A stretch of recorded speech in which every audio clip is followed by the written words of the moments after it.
Les congressistes. Le directeur parti, je ne m'inquiétais pas trop. Être enfermé dans une salle remplie de jolies femmes ne me déplaisait pas. Je pourrais même leur suggérer de venir protéger l'enfance dans mon école. Elles auraient du travail. Les congressistes continuaient à entrer dans la salle et à en faire le tour pour choisir leur place en parlant avec animation. « Assieds-toi près de moi, ma petite Milly. Bonjour, Béatrice. Je ne t'avais pas vue depuis l'année dernière. Quelle robe ravissante !» Je décidai de continuer l'entraînement de mes 2 souris pendant la tenue du congrès. Mais j'observais encore un petit moment ces femmes à travers la fente du paravent, en attendant qu'elles s'installent. Combien étaient-elles ? Environ 200 ? Les sièges du dernier rang furent occupés les premiers. On aurait dit qu'elles voulaient toutes se trouver le plus loin possible de l'estrade.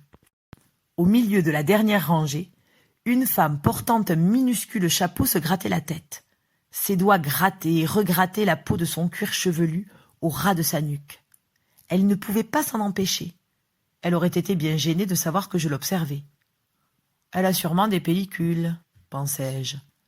Et soudain, je remarquai que sa voisine faisait de même, et la voisine de sa voisine, et la voisine de la voisine de sa voisine.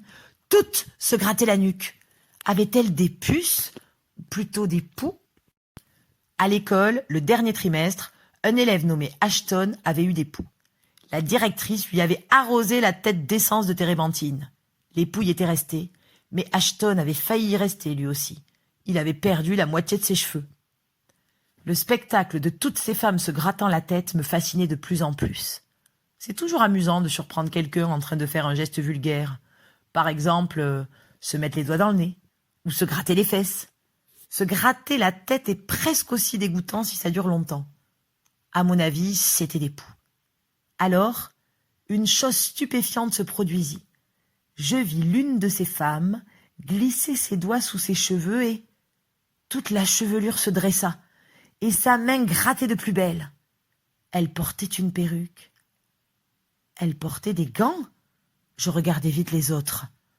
Toutes portaient des gants. Mon sang se glaça et je me mis à trembler. Y avait-il une sortie de secours derrière moi ? Non, il n'y en avait pas. Et si je surgissais du paravent pour me précipiter vers la porte à double battant ? Non plus. La porte est déjà fermée à double tour. Une chaîne cadenassée bloquait les loquets et une matrone montait la garde. « Reste calme, me dis-je. Personne ne t'a vu. Il n'y a aucune raison pour qu'elle vienne voir ce qui se passe derrière ce paravent. Mais le moindre faux mouvement, le moindre tout-sautement, le moindre éternuement, le moindre bruit, et tu seras pris. Et pas par une sorcière, mais par 200. C'était trop pour moi. Je m'évanouis. Cela ne dura que quelques secondes, je crois. Quand je revins à moi, j'étais étendu sur le tapis, sain et sauf. La salle était absolument silencieuse.